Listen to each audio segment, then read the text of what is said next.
North Korea. For most of us, it's a total black box, right?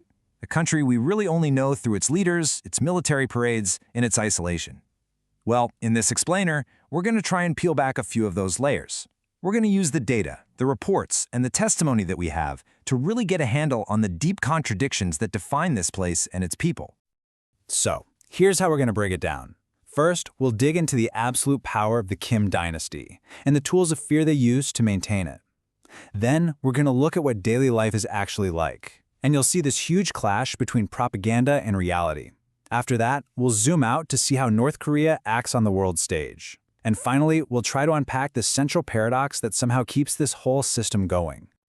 All right, so let's start with the big question. How does one family hold on to absolute power over 26 million people in this day and age? Well, it all starts with a system of fear, one that's been meticulously designed and ruthlessly enforced from the moment you're born.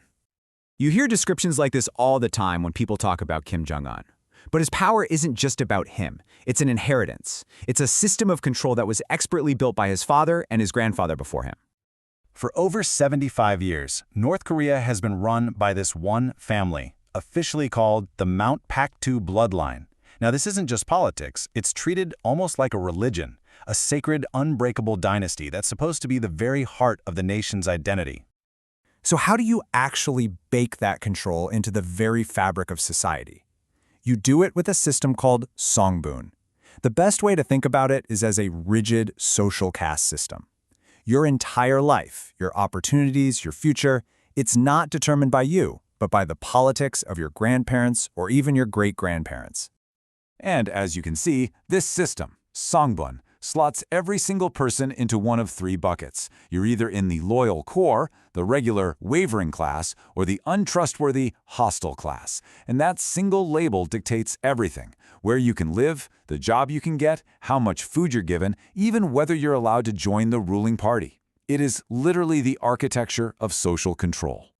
Now, to enforce all this, the state relies on pure, pervasive fear. Just try to imagine this, a massive network of informants where it's estimated that 1 in every 20 people is part of the system. Your neighbors could be watching you, your coworkers could be, and units like Bureau 27 are monitoring every phone call. But maybe the most terrifying part is the idea of collective punishment. If you step out of line, it's not just you who pays the price. Your entire family, parents, children can be stripped of their status and thrown in prison. For anyone who the regime decides has been disloyal, the results are just horrific. Reports from defectors and human rights groups detail the systematic use of torture. We're talking severe beatings, electric shock, being locked in punishment cells so tiny you can't even stand up or lie down. It's absolutely brutal. And if you want a picture of what that means in reality, look at this. This sketch was drawn from memory by someone who survived one of North Korea's political prison camps, the kwan-li-so. It shows 13 people crammed into a single, tiny cell. It's a shocking look at the dehumanizing conditions that hundreds of thousands of people have been forced to endure. Okay, so that is the system of total control, the iron fist. But how does that actually translate into daily life for a regular person in North Korea?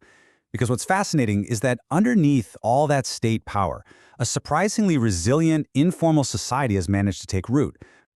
The regime loves to project this image of prosperity, right? Especially in its capital, Pyongyang, which is basically a showcase city for the most loyal citizens. But then you get a quote like this from a resident there that just cuts right through the propaganda. They're talking about visiting families with nothing to eat, whose faces are bloated from malnutrition. It's a stark reminder of the daily struggle for survival, even in the most privileged city in the country. And this really gets at the huge split in North Korean society. On one side, you've got the official state world, radios that are literally fixed to government channels, state-assigned jobs that barely pay, and pathetic food rations. But on the other side, there's this booming, illegal grassroots economy. People are passing around smuggled USB drives with South Korean movies, using illegal Chinese cell phones to call the outside world, and most importantly, they're relying on black markets.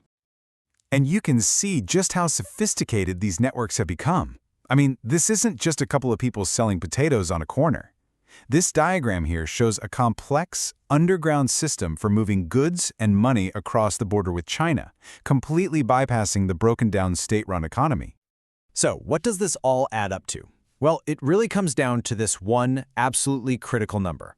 According to recent studies, more than 70% of North Koreans now get most of their food from these unofficial markets, called jeongmadong, not from the state.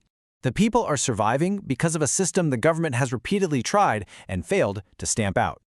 So let's zoom out from daily life, because this internal situation, a government that can't feed its people but demands total loyalty, is what fuels North Korea's behavior on the world stage. And it's this really strange mix of super high-tech threats and bizarrely low-tech provocations. This is the fundamental question, isn't it? And the answer tells you everything you need to know about the regime's priorities. Its own power and its own survival come first. Always. They come before the well-being of its people every single time. And a huge piece of the answer is right here. Its missile program, which has been advancing at a terrifying pace. Just look at this timeline. From its first big ICBM tests back in 2017 to developing more advanced solid-fuel missiles today, North Korea is dead set on getting a nuclear weapon that can credibly threaten the entire United States. But the provocations aren't always so cutting edge. The regime also recently launched hundreds of balloons carrying trash and filth over the border into South Korea. Yeah, you heard that right. It sounds bizarre, and it is, but it has a purpose. It's about harassment, it's about defiance, and it's a way to tell Seoul, we can mess with you whenever we want, however we want. At the same time, Pyongyang is building this very dangerous new alliance with Russia. It's reportedly sending Moscow huge quantities of artillery shells for its war in Ukraine. So what's North Korea getting in return? Well, the belief is that they're getting advanced Russian technology for their own weapons and satellite programs. It's a classic quid pro quo that helps both regimes get around international sanctions. And all of this brings us to the core contradiction of North Korea. It's a state that is somehow both incredibly brittle and shockingly durable. It's a system built on an impossible ideal that now survives because of the very things it made illegal for decades. You see, the official state ideology is called Juche, which basically means self-reliance. It's the philosophical foundation of the whole country. But that ideal was completely, catastrophically shattered back in the 1990s, during a horrific famine when the state economy just collapsed and millions of people died. People were forced to find their own way to survive or starve. And this, right here, is the ultimate paradox. The Kim regime holds onto power using a system of absolute control, but the country itself, the actual economy, the people, is now running on the fuel of black markets and illegal trade that directly chip away at that control. These networks don't just bring in food and goods. They bring in information, music, movies, ideas from the outside world.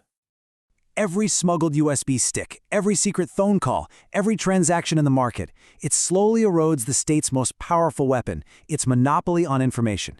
And that leaves us with one final, big question. What happens when the people inside start to know more than the regime thinks they do?